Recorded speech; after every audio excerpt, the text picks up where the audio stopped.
2017년 6월 18일, 11일과 18일 설교를 같이 하겠습니다. 2017년 6월 11일, 18일 누가복음 6장 20절부터 23절까지의 말씀을 평지 설교에 복이 있는 자들이라는 제목으로 선포하겠습니다. 제도의 원래 취지가 왜곡되는 경우가 많습니다. 제도라든가 관습, 원래 취지에서 벗어나서 왜곡되는 경우가 많습니다. 조선시대 양반 제도는 권력의 세습을 제어하기 위해 채택되었습니다. 고려시대에 권력이 세습되는 것을 제어하기 위해서, 통제하기 위해서 양반 제도가 생겼습니다. 문무 각 분야의 과거와 시험을 통해서 문반과 무반의 관료로 선발합니다. 가문에 의해 군사와 행정의 관료가 되는 것을 막고 공정한 기회를 백성에게 주려는 시도입니다. 그런데 양반에 오른 문무 관료들이 자신들의 기득권을 유지하려는 경향을 드러냈습니다. 자녀들에게 양질의 교육을 제공하고 권면하여 과거와 묵과 시험에 응시 합격하게 하여 양반의 권력을 세습, 고착화하려는 것입니다. 기득권을 제어하고 공정한 기회를 주기 위한 양반 제도가 본래 취지에서 벗어나 왜곡되는 사례입니다. 이런 일이 저희 인생사에 많이 나타납니다. 복음도 마찬가지입니다. 복음의 본질이 지켜져야 하는데 복음을 왜곡하며 복음 자체의 은혜와 하나님의 주권을 손상하는 경우가 많습니다. 오늘 누가복음의 평지설교에서 복음의 본질로 복 있는 자를 어떻게 상고해야 하는가를 살펴봅니다. 예수님께서 낮은 곳으로 내려오셔서 가르치십니다. 마태복음에는 산상수훈이라고 기록된 부분인데 누가복음에는 평지설교입니다. 마태복음에서는 산에서 말씀을 선포하시고 누가복음에서는 낮은 곳으로 평지에서 말씀을 선포하는 것으로 기록되어 있습니다.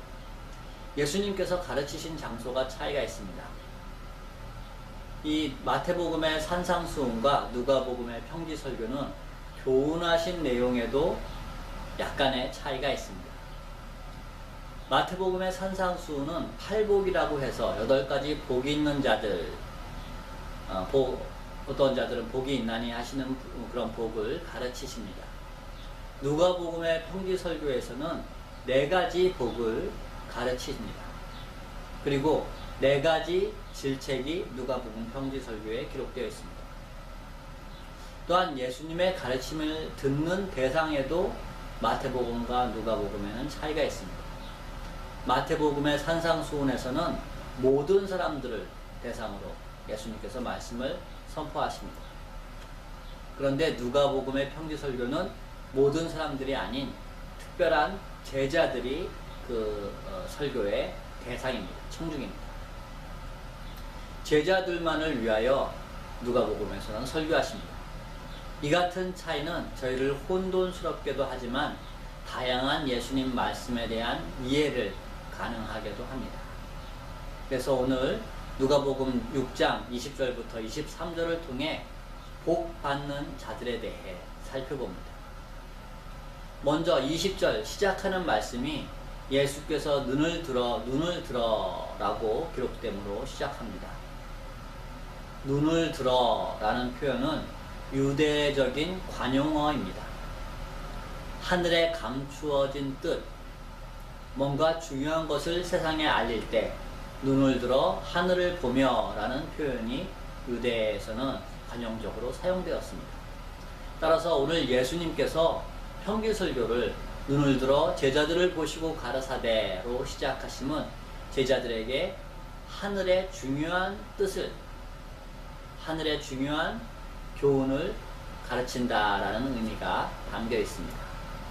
일상적인 설교가 아니라 하나님의 중요한 뜻을 평지설교를 통해 제자들에게 전하신다라는 것을 알려주십니다. 네 가지 복 있는 자들에 대해서 알려주시는 것입니다. 첫 번째로 복 있는 자는 가난한 자로 기록되어 있습니다. 가난한 자는 물질적으로 가난한 자를 말합니다. 마태복음 산상수훈에서는 이 가난한 자가 심령이 가난한 자로 기록되어 있습니다. 마태복음은 영적으로 가난한 것을, 누가복음에서는 물질적으로 가난한 것을 교훈하십니다. 가난한 자가 복이 있다라고 선포하시는 것입니다. 복이 있는 자로서 가난한 자의 교훈을 받을 때 저희가 빠지는 함정, 유혹이 있습니다. 바로 가난한 자가 복받을 이유를 찾는 것입니다. 뭔가 가난한 자가 복받을 조건이 있기 때문에, 복받을 그런 좋은 점이 있기 때문에 이것을 발견하고 이것을 찾는 것이 의미 있다고 생각하는 유혹입니다. 그런 함정입니다.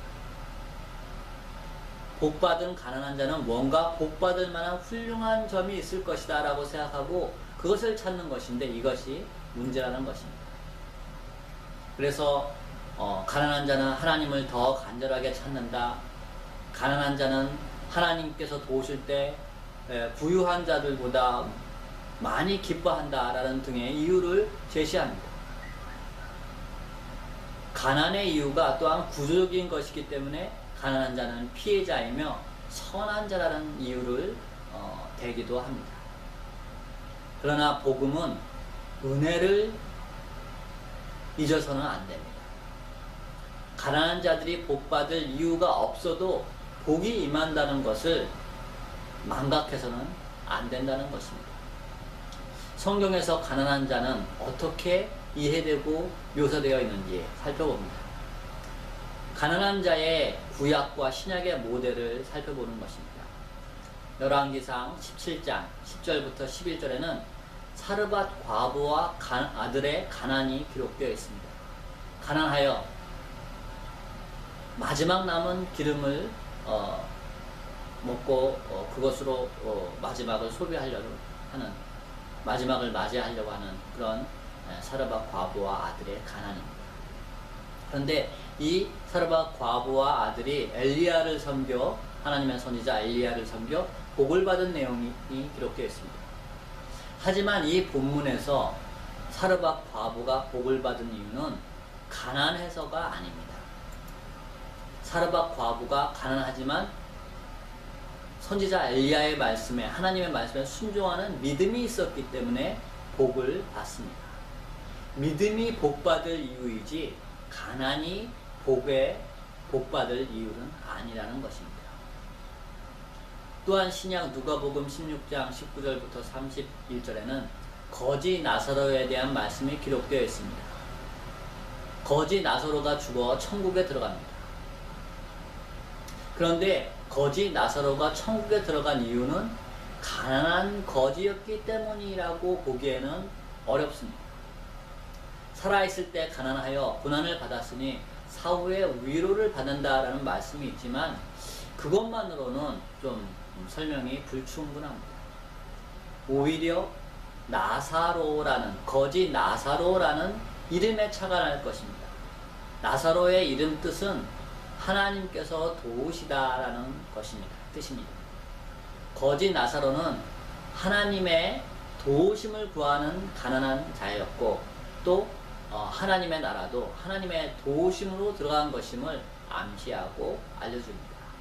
그러니 거지 나사로가 천국에 들어간 것은 가난했기 때문에, 거린이였기 때문에가 아니고 하나님의 도우심을 간절히 사모했기 때문이다 라는 것이 포인트입니다.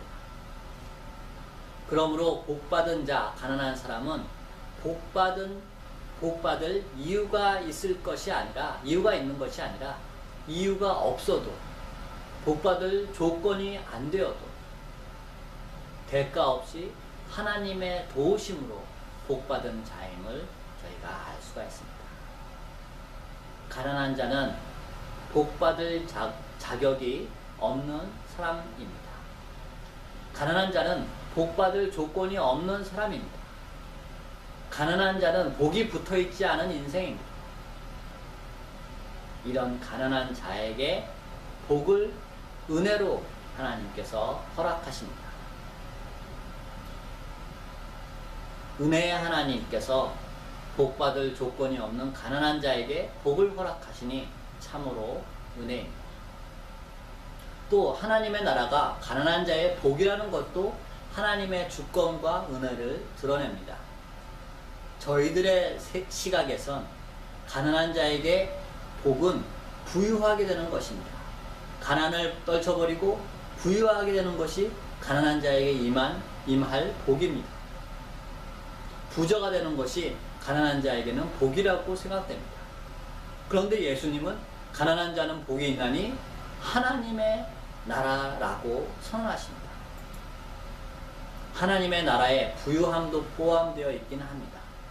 그렇지만 하나님의 나라는 가난한 자가 바라지 못했던, 생각하지 못했던, 기대하지 못했던 차원의 복입니다. 정작 가난한 자가 원했던 것은 아니지만 하나님의 나라가 복으로 선포됩니다. 여기에 하나님의 주권이 드러납니다. 가난한 자에게 하나님의 나라는 하나님의 선물이기 때문입니다. 주시는 분이 정할 것이라는 뜻입니다. 은혜로 값없이 주시는 선물이니 하나님의 나라를 왜 주시느냐, 그냥 부유함만 달라라고 이견을 달 일이 아닙니다. 이를 통해서 가난한 자가 복이 있고 가난한 자에게 허락되는 그런 복이 하나님의 주권과 은혜임을 명백히 드러내 주십니다. 평지설교의 다른 복들도 마찬가지입니다. 이제 두 번째를 살펴봅니다. 이제 줄인 자는 복이 있다라고 말씀하십니다. 줄인 자, 배고픈 자도 복받을 조건이나 자격이 없는 자입니다. 다시 성경을 찾아봅니다. 구약 출애굽 때에 광야에서 줄인 백성들처럼 또 신약의 예수님의 말씀을 들으러 나와 줄인 무리처럼 성경에서 줄인 자는 스스로 배고픔의 문제를 해결할 수 없는 자들입니다. 배가 고파도 먹을 것을 찾을 수 없는 은혜를 구하는 자들입니다. 배가 고픈 자, 줄인 자는 배 부르고자 하는 욕구가 있습니다. 하지만 줄인 것이 배부름을 얻을 조건, 공적이 되지는 못합니다. 오히려 줄인 자가 허기짐을 원할 길이 없는 자들임을 저희가 이미 말씀드렸습니다. 하나님의 긍휼, 예수님의 민망히 여기심과 긍휼히 여기심이 배부름을 얻게 하는 원인이 됩니다. 이처럼 외부의 도움과 원조가 필요한 줄인 자들, 은혜가 필요한 자들에게 복이 임합니다. 저희가 배부름을 얻을 것이며가 예수님께서 선포하신 복의 내용입니다. 줄인 자가 원하는 것은 줄임을 면하는 것, 배부른 것입니다. 그런데 광야에서 만나와 메추라기로 배부른 자들에게 신명기에 주신 그 해석은, 그 의미는 사람이 떡으로만 사는 것이 아니요 하나님의 말씀을 사는 것이라고 그 배부름의 의미를 알려주십니다. 광야의 만나를 찾는 허기진 자들이 배부르게 되었는데 그 의미는 육신적으로 배부른 것이 아니라 하나님의 말씀을 사는 것, 말씀으로 사는 것을 알게 하는 그런 진정한 배부름이다라고 신명기에서 알려주셨다는 것입니다. 또 신약의 오병이어의 기적으로 배부른 자들에게 예수님은 자신이 생명의 떡임을 알려주십니다. 줄인 자들에게 배부름은 위가 채워지는 포만감이 아니라 말씀과 생명이 넘치는 신령한 복입니다. 여기서 하나님의 은혜와 주권이 다시 나타납니다. 줄인 자에게 복이 있는 것은 줄인 자가 복받을 자격이 있어서가 아니고, 또 줄인 자가 배부른 것은 육신의 배부름이 아니라 하나님께서 허락하시는 은혜와 주권의 배부름임을 알려주시는 것입니다. 그리고 세 번째로 이제 우는 자가 복이 있다라고 예수님께서 말씀하십니다. 슬퍼하는 자, 애통하는 자에게 예수님께서 복을 선포합니다. 우는 자, 눈물을 흘리는 자, 이런 사람은 스스로 기분을 전환할 수 없는 자들입니다. 잠시 우울하고 슬픈 것이 아니라 도저히 그 슬픔에서 헤어나올 수 없는 자들이 우는 자들입니다. 눈물 짓는 일이 해결되지 못하면 위로받지 못하는 자들이 우는 자들입니다. 이렇게 슬픔에서 헤어나올 수 없는 자들이 복의 수혜자가 될 것이다 라고 예수님께서 선언하십니다. 다시 성경의 예를 살펴보겠습니다. 사무엘의 어머니, 구약의 사무엘의 어머니 한나는 자녀를 낳지 못하여 눈물 짓는 여인이었습니다. 과부요 두 아들을 잃은, 남편을 잃고 두 아들을 잃은 나오미는 눈물로 고향 이스라엘로 돌아오는 여인이었습니다.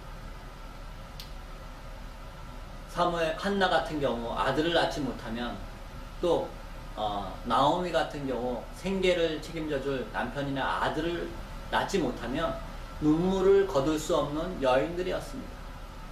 또 신약엔 십자가를 지신 예수님을 따르는 여인들의 눈물이 기록되어 있습니다.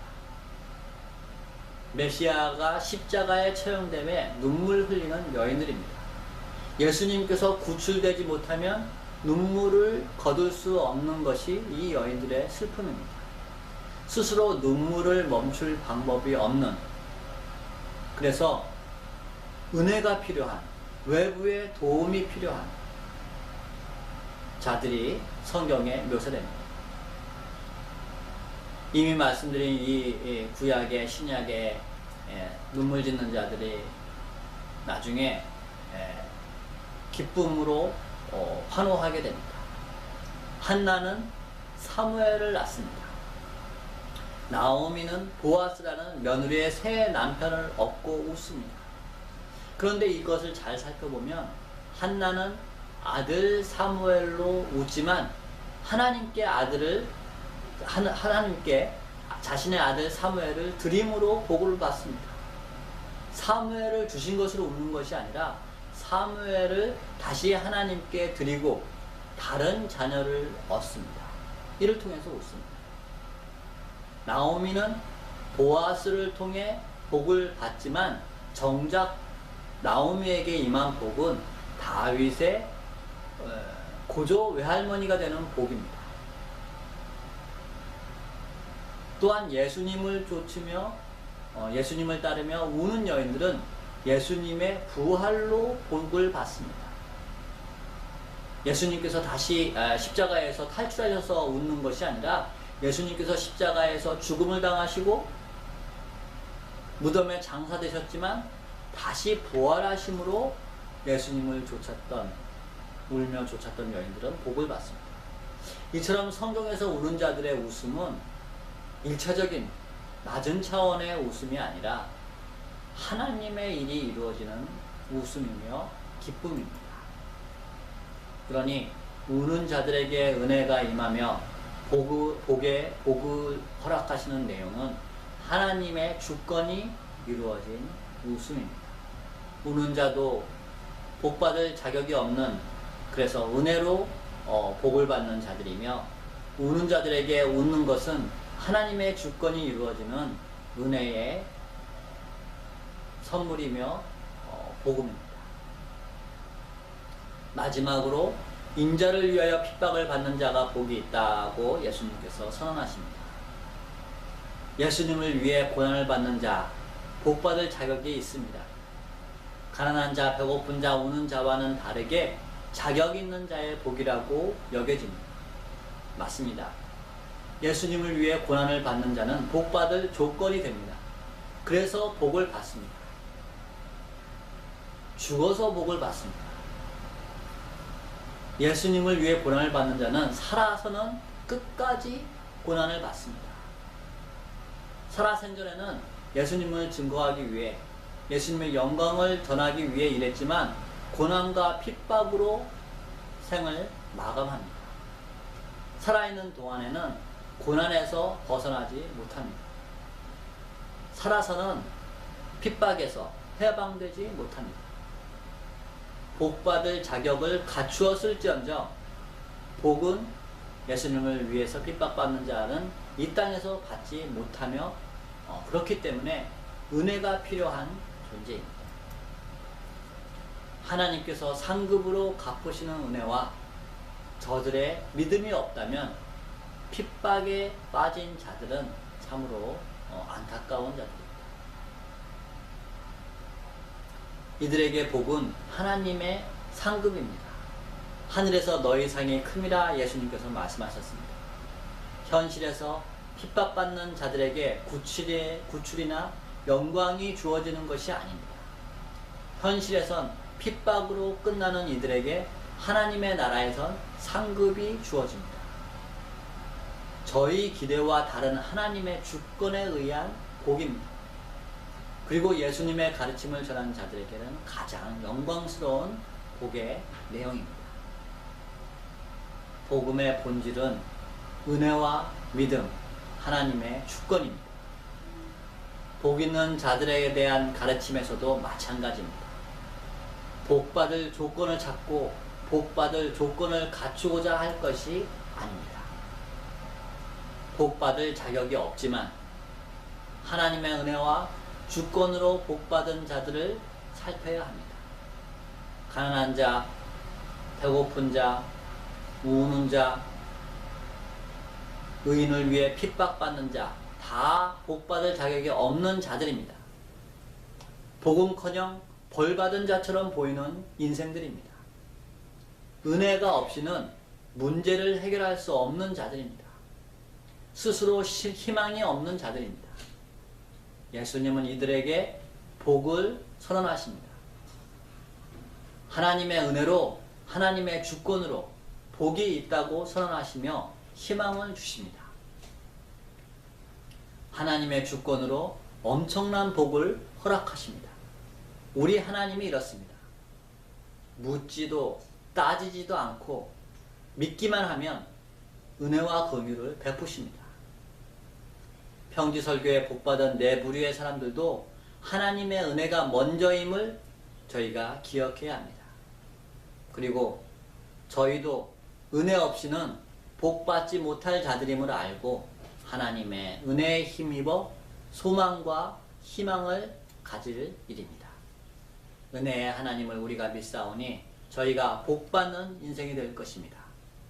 감사하시며 항상 주님의 은혜를 감사하고 주님께서 은혜로 허락하신 복을 누리며 복된 삶을 사시는 여러분 모두가 되기를 간절히 소망합니다. 기도하시겠습니다. 하나님 아버지, 저희가 복받을 자격이 없습니다. 복받을 건덕지가 없습니다. 저희 인생에는 복이 없습니다. 그런데 하나님께서 은혜로 값없이 조건 없이 저희에게 복을 약속하여 주셨사오니 감사를 드립니다. 가난한 자, 주인 자, 우는 자, 인자를 위하여 핍박받는 자가 복을 받은 것처럼 저희도 자격이 없사오나 복받을 것을 믿사오며 은혜와 긍휼이 넘치시는 하나님께 더욱 감사하고 주님을 믿고 의지하여 복받는 인생이 되게 하여 주시옵소서. 감사하오며 저희를 구속하여 주신 예수님의 이름으로 기도하옵나이다. 아멘.